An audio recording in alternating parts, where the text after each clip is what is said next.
thinking about moving to Georgia, or maybe you already live there and it's not going as planned. In today's episode, we'll be discussing 3 things to help you successfully move to Georgia. Hi, I am Asha Juba and I'm your host here in the Caucasus Podcast. I'm also Georgian language teacher, political scientist specializing in the Caucasus. I have been working on the Caucasus and with the Caucasus for over 15 years already now. And I'm also a translator, I'm interpreter, and I also created Języki Kaukazu, Languages of the Caucasus, so our publishing house and language school, when we teach you about Georgia and we teach you Georgian language. And this is the Caucasus Podcast, so the podcast in which we talk about Georgia, Armenia, Azerbaijan, and sometimes North Caucasus as well. And in today's episode, we'll be talking about moving to Georgia. All the episodes of the Caucasus Podcast you can listen to in your favorite application, podcasting application, as well as on our YouTube. The link for that you will find in the description. And you also can read all of the podcast episodes on our website on języki.pl. And before we dive into today's episode, I just wanted to say thank you very much. So in Georgian it will be Madloba. Thank you very much for all of you who are supporting also our podcast via virtual coffee, and you are buying us virtual coffee and buying virtual hinkali. And if you also want to join this beautiful group of people who are supporting creation of the Caucasus Podcast, the link for that you will find in the description of today's episode. And let's go to today's episode. So sometimes I get asked if I have ever considered living in Georgia permanently. And in fact, I was considering it before it became a thing, to be honest, about 12 years ago. And I have lived in Georgia, by the way, for a few years on and off. And I have a lot of friends who stayed in Georgia or they live in Georgia right now. So very often, for example, they are married there, they have children, etc. And recently, also via our newsletter, so the Caucasian Mail, and different groups or our social media as well, I have been receiving numerous questions about moving to Georgia. And that is why I thought I would share with you today's episode, and today's episode 3 things that definitely will help you when living in Georgia and to live well in Georgia. So moving to Georgia as such. We have a separate episode about organizing workation in Georgia. So if you plan a shorter stay in this country, you may go to the episode number 15 and get to know more info on how to plan your vacation in Georgia and what to take care of, for example, before coming to the Caucasus. So link for that episode you will find in the description, in the show notes of today's episode as well. And let's go to the first part. So how to move to Georgia from the legal regulations standpoint. So firstly, I wanted to underline that if you want to move to Georgia for a longer period of time and maybe to work here, not just like remotely from here, from Georgia, you should check really the official documents and requirements. So I would underline the word official, because along the recent years, I saw and heard about many quite sad stories, I would say, when someone was trying to get advice from like Facebook groups on some shady companies who promised to deal with all the formalities for your stay, and they disappeared, for example, with money. Or advised you badly, simply. So keep also in mind that the regulations also may change in time, and this is one of the reasons we are not sharing that on the podcast, because in 1 year, in a month time for your country, it may change as well. So for example, a few months before we record this particular episode, the rules of insurance for foreigners and travelers to Georgia changed. So that is why I do recommend checking the official sources or in your country or on Georgian websites that are dedicated for the foreigners, and you can really find info there. Often in English if that's Georgian website, or in your language if that's the official sources of your country, like Ministry of Foreign Affairs, etc. So having said that, in today's episode of the Caucasus Podcast, we'll be focusing on 3 additional crucial aspects, not the legal ones as we said, for anyone who considers moving to Georgia for a longer period of time. So the first rule for you to remember is to be connected with the local community. So Georgia is still strongly based on family and social ties. It's not up to me or you to judge whether it's good or bad. But if you want to move to Georgia, it's really worth having some relationships here. And I'm not saying about romantic relationships, it's just good to have some friends. Or start building them as one of the first things you want to do in Georgia.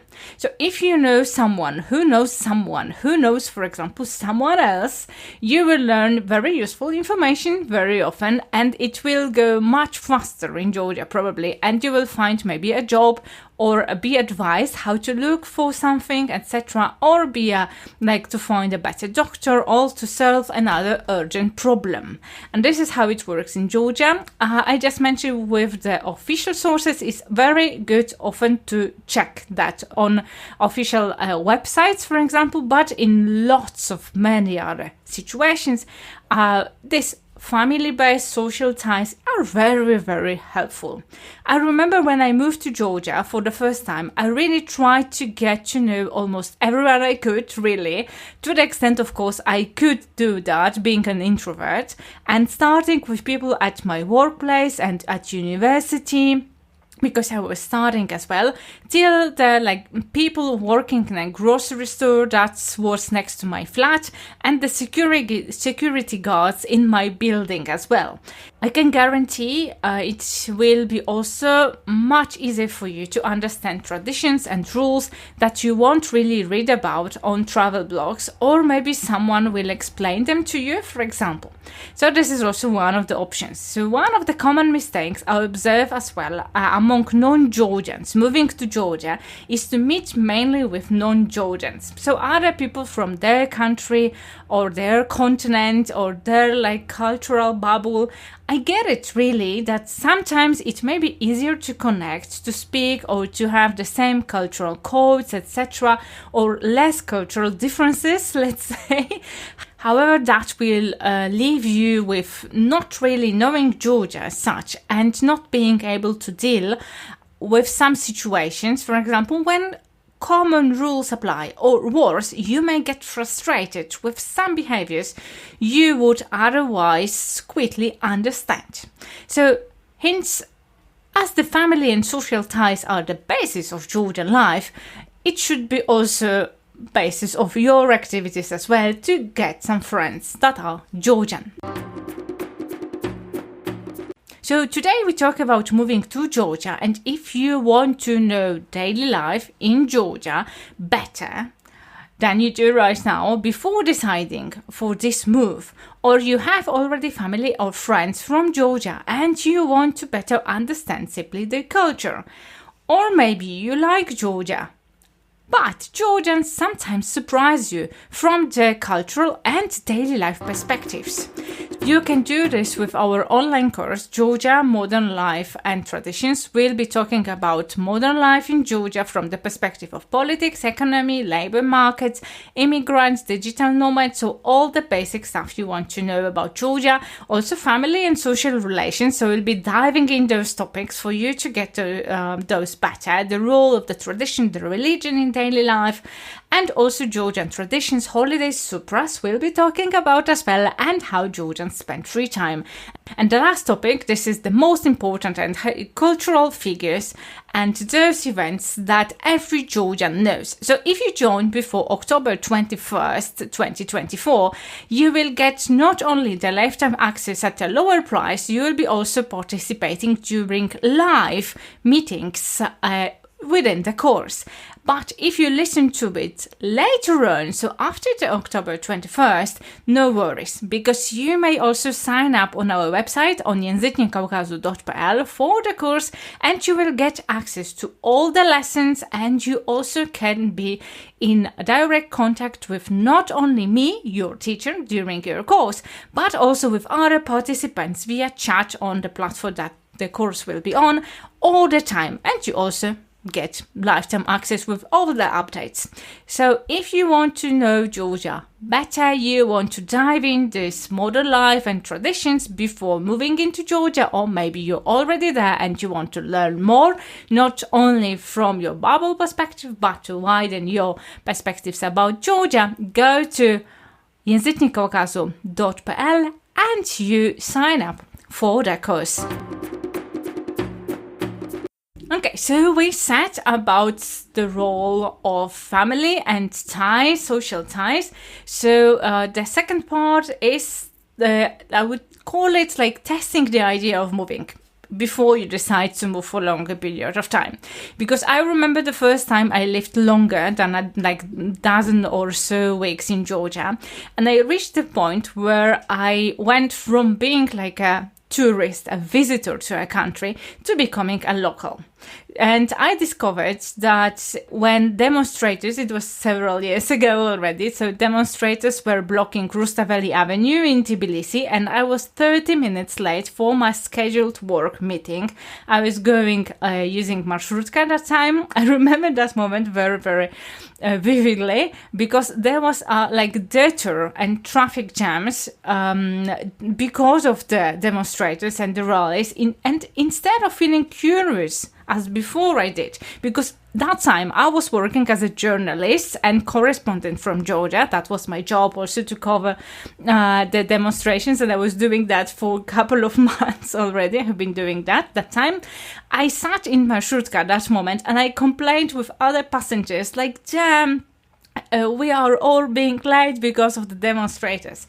So that was the moment when I started like looking at Georgia via the eyes of becoming a local. So when I have Georgian classes very often, like because I teach Georgian as well, or I have courses about Georgia, because courses about modern life in Georgia, about traditions in Georgia, etc. I also conduct that at different universities and also on our website on językniekaukazu.pl. So when I have the courses with our students who also stay in Georgia, like there is a moment that the moment comes when they disappear from the call, and after some time they are back because very often internet connection vanished for a second, or they had like electricity shortage for some time, and based on their reaction I can already tell whether they have been prepared and they have prepared themselves to live in Georgia or not. So one of the options is to go for a workation, for example, or to try to work remotely from Georgia for some time, and in this time test whether this daily life of Georgia, with all the pros and cons that there are in daily life and the cultural differences, because believe me, there are always some, no matter where are you from, and the Georgian mindset, is it really for you? It is better to go for some time and check it before deciding like the life of your and your whole family for that. And this, in my opinion, is the difference between going on holidays in Georgia and living there for some time, like living really in Georgia. And things that interest you during your short stay beginning to appear like in new dimensions, not always positive. However, it doesn't mean that it always changes this way. You just see it differently. You just like take off the glasses, those pink glasses of loving everything, and you are back to reality, let's say. So come to Georgia for a month, try to work remotely, for example, if you have the option like that, or do a small project or on your own, or get to be a volunteer somewhere in Georgia and see whether is your style really. Or maybe during this time you will make some new friends and you will settle in like new community as well. So this is also an option. And the third part, because I promised you also like the third, the third element, this is the knowledge of Georgian language. Yes, so probably you are not surprised if you are already with Języki Caucasus languages of the Caucasus already for some time. And here I have been relentless, really, for over 15 years now with stressing how crucial it is. And it is getting more and more crucial, in my opinion, all over the years. So if you live in Georgia without knowing the Georgian language, you are setting yourself up for really a disaster. And I do not exaggerate. Of course, the alternative is that you have your own personal interpreter with whom you go everywhere and whom you trust, and they translate everything for you that you need to know. Because believe me, for a daily life, like the app is not sufficient. Not everyone knows English or Russian. By the way, we have episodes about that as well, and I will link this episode in the show notes as well about the commonly spoken languages in Georgia. And it is not that always everywhere it will be to the extent, and remember that, to the extent that you will be able to live there. So I will never forget really the feeling that I had when I was renting my first apartment in Tbilisi. And my Georgian that time was at like truly beginner's level, because if you don't know that about me, I'm not of Georgian origin. I have studied Georgian on my own as well, to the level right now that I'm one of very few foreigners who teach Georgian, like non-Georgians being able to teach Georgian. And that time my Georgian was very poor.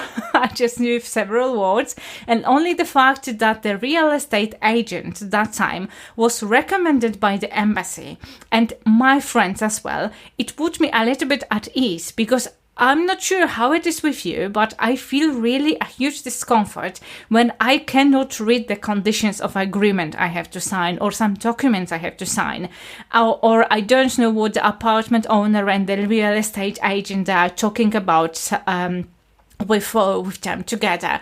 So it really is a little bit stressful for me. If you are so brave that you don't care, good for you. However, if you're at least a little bit like me, it may be challenging, because when you don't know a word in Georgian, taking care of anything at the office, understanding what they say about you, even, for example, learning the regulations of the country you are subject to, because if you decide to move to Georgia, you are already, or even if you are for vacation, you are already subject to regulations of local law, or simple contacts with the neighbors. It becomes really impossible quest to achieve if you don't know any word, because not always they speak fluent English or fluent Russian. It really depends where you go, and it's not really that common.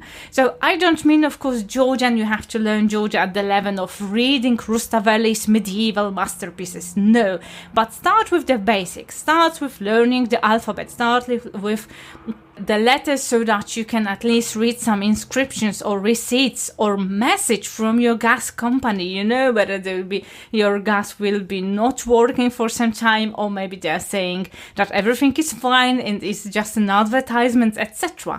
Especially since Georgian is really much easier to learn than Georgians themselves, and unfortunately many foreigners as well say Georgian is not that hard to learn. And if you want to learn Georgian, if I convinced you to go with at least alphabet, so you are able to read it, there are study books and group courses and individual ones also waiting for you or to join on our website on języki.pl. And believe me, based on the feedbacks that we receive from our students, they are surprised how easy it is to learn Georgian with us. So if you want to go this path, go to our website. The link for that you will find in the show notes of today's episode. So what I can assure you with additionally is that when you show that you want to learn Georgian, even if you just know Gamarjoba, Rogorhart, so hello, how are you? You try to speak it when moving to Georgia, you may gain new friends much easier and faster, and people may be even more open to you. So imagine living in your country, no matter where you're from. Imagine living in your country without knowing not only the language at all, also the alphabet that is used and everything is written in. For me, such a vision is terrifying. And therefore, the first thing I did when it was January 2008, when I first time arrived in Tbilisi, and the first thing I did was to buy a Georgian textbook. So, cross my heart, really. I still have it till today, by the way. And I hope I convinced you, and I hope that you will find useful those advices as well. And as we talk about living and moving to Georgia, there is also one resource on our blog. So in free access, it's a dedicated mini lesson with the most useful words when renting an apartment in Georgia. So we suggest also there some websites to use when looking for flats for apartments in Georgian cities, and you will find the link for that also in the show notes of today's episode. So if you are looking for apartment right now, you may use also this like mini lesson how to do it using some basic Georgian words and what to focus on as well when you are looking for an apartment in Georgia. Okay, so there were our three things to help you with moving to Georgia. I'm really curious, what are your thoughts? Whether you are already in Georgia and looking a way around how to make it work better, or maybe you are thinking about moving permanently or maybe for a longer period of time to Georgia. Let us know. You can either do it if you in your app is possibility to ask us questions or leave comments. We read that. And if you are also the subscriber of our newsletter, the Caucasus Mail, you also can just simply send us email with sharing maybe your story and sharing how it is working for you. And the link, if you want to join as well, you will find in the description, the show notes of today's episode. Okay, so from me, this is all for today. Fingers crossed for your stays in Georgia. I hope you love the country the way that we do in the Caucasus Podcast and in Języcznie Kaukazu, so languages of the Caucasus. And remember that if you also like our podcast, you can support it and support creating it by simply buying us virtual coffee or virtual hinkali, for example. And to do that, you will find the link in the show notes today's as well. Today's episode was prepared for you by Języcznie Kaukazu, Languages of the Caucasus. If you like us, remember to subscribe, to follow, or maybe you like it and you want to share it with one of your friends. So do it by all means. It will be also very helpful for us to reach a bigger community of people fascinated with the Caucasus and wanting to live here. Thank you very much for being with us today, and see you in the next episode of the Caucasus Podcast. Bye bye.